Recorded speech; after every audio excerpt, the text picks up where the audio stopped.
Quand le président Traoré dit que l'hiver noir arrive, ce qu'il veut dire, c'est que une vague et une tentative immense de domination de l'Afrique noire par l'Occident est en train d'être mise en œuvre. Mais c'est de cette même tentative qu'a parlé le président Assimi Goïta quand il nous a rappelé les événements de Libye. C'est de cette même tentative que nous a parlé le président Abdourahmane Tiani lorsqu'il nous explique en quoi consiste le système de domination qui nous est imposé. Vous voyez? Ils nous ont dit la même chose, mais différemment. Alors, c'est quoi l'hiver? C'est la domination occidentale. C'est la domination impérialiste. C'est quoi l'hiver? C'est une image pour décrire l'œuvre de l'OTAN, l'œuvre du néocolonialisme français, de l'impérialisme européen, l'œuvre duplicitaire des puissances du Moyen-Orient qui sont alliées à l'OTAN contre l'Afrique, qui ont participé au saccage de la Libye et qui font semblant d'être amis de l'Afrique alors qu'elles sont associées à l'OTAN contre nous. Voilà ceux qui sont ici dans la métaphore du président Traoré, présenté comme étant l'hiver. Et la preuve que cet hiver-là, ce n'est pas simplement un climat. La preuve que cet hiver n'est pas simplement un climat, c'est que le président Traoré nous dit c'est un hiver qui sera très froid, sanglant et meurtrier. Donc très clairement, le président Traoré dit aux Africaines et aux Africains qu'une immense guerre de recolonisation est en train d'être mise en œuvre contre eux. Et alors, il va utiliser plusieurs métaphores. Il va dire que l'Alliance des États du Sahel a été créée pour protéger précisément les peuples sahéliens de cet hiver, c'est-à-dire de l'invasion occidentale et moyen-orientale à travers les organisations de mercenaires d'Al-Qaïda et l'État islamique. Le froid, ici, représente l'invasion de l'hiver.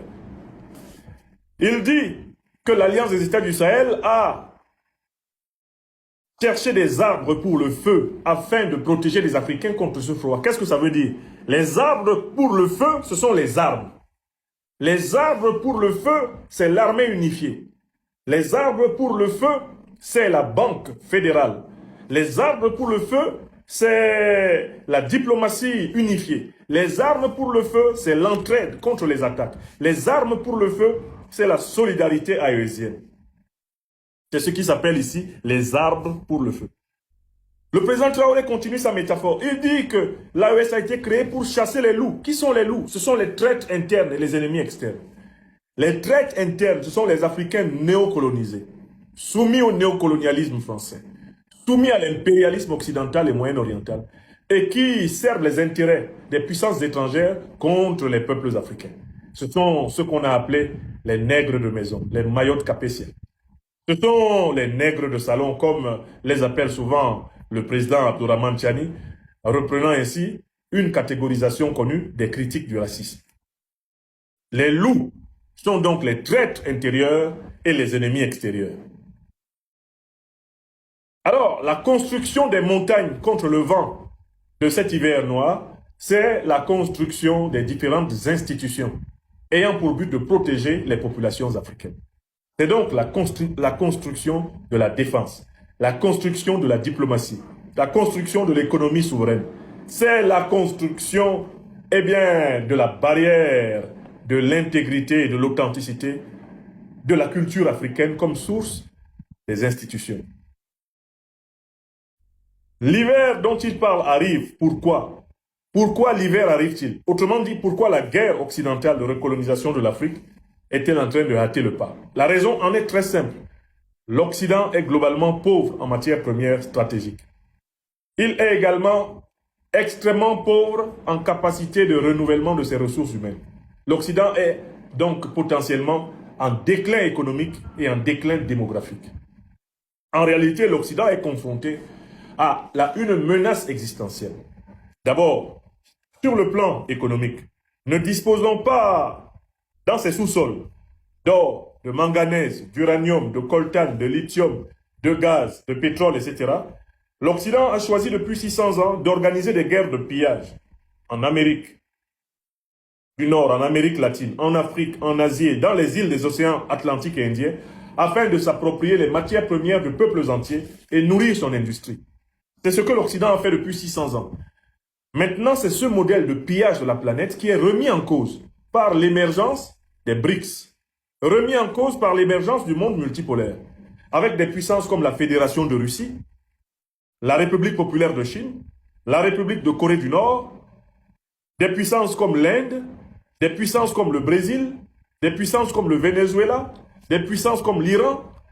Avec des puissances de cette nature-là, c'est la stratégie de pillage permanent de la planète par les oligarques occidentaux qui est remise en cause. Et un vent de panique souffle donc dans tous les cabinets des géostratèges nord-américains et européens. Et ce vent de panique s'exprime à travers les questions suivantes. Comment allons-nous nous approvisionner en matières premières si la Russie réussit à nous empêcher de progresser davantage vers l'Est? Si la Chine réussit à nous empêcher d'utiliser Taïwan pour la dominer? Si la Corée du Nord réussit à nous empêcher de l'attaquer par l'accélération de son armement tactique, stratégique et nucléaire? Comment allons-nous nous procurer du pétrole si le Venezuela réussit à organiser une armée populaire et à mobiliser des alliances internationales qui nous empêchent de l'agresser?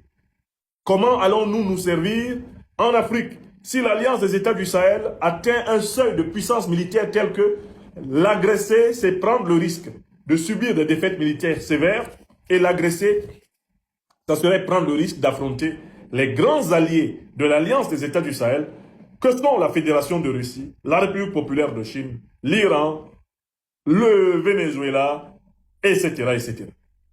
Donc, en fait, les géostratèges occidentaux sont en véritable crise mentale actuellement. Il faut que vous compreniez cela. Ça ne va pas. Où trouvera-t-on l'uranium gratuit, comme on le ramassait pendant pratiquement plus de 40 ans au Niger? Où pourra-t-on encore voler du pétrole, comme on le vole depuis plusieurs années, eh bien, dans le golfe de Guinée, comme on le vole au Congo, au Gabon, comme on le vole, eh bien, au large du Cameroun ou du Nigeria? Comment est-ce qu'on va faire? Où pourra-t-on encore ramasser des tonnes d'or, alors qu'on n'a pas d'or dans son sous-sol? Dès lors que le Mali, en passe de devenir le premier producteur d'or du continent, a décidé de transformer son or sur place et de valoriser son propre lingot pour créer bientôt, avec les puissances souveraines, eh bien, du Burkina Faso et du Niger, sa propre monnaie. Qui va-t-on encore piller?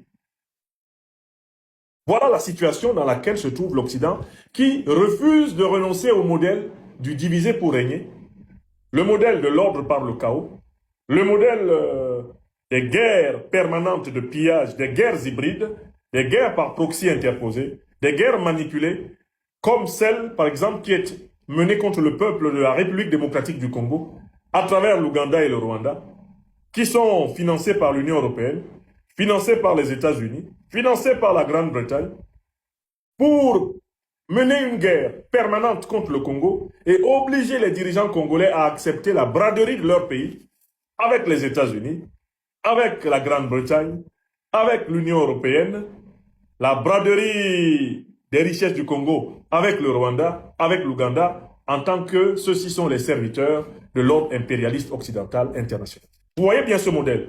C'est ce modèle qui est en crise.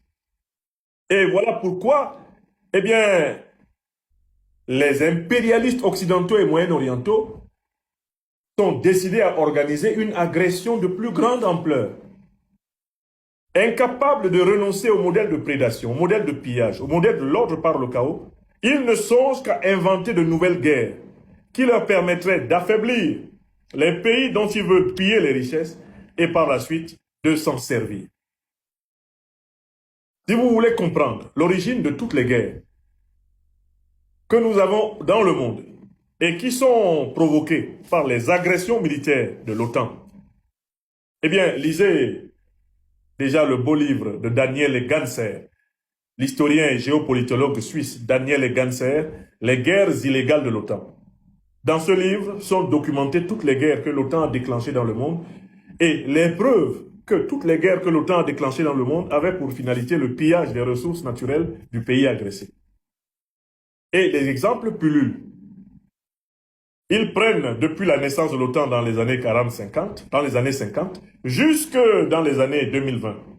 Daniel Ganser étudie toutes ces guerres illégales et je vous ai parlé dans plusieurs de mes émissions de cet ouvrage. Donc, Le président Ibrahim Traoré reste dans la métaphore de l'hiver. Qu'est-ce que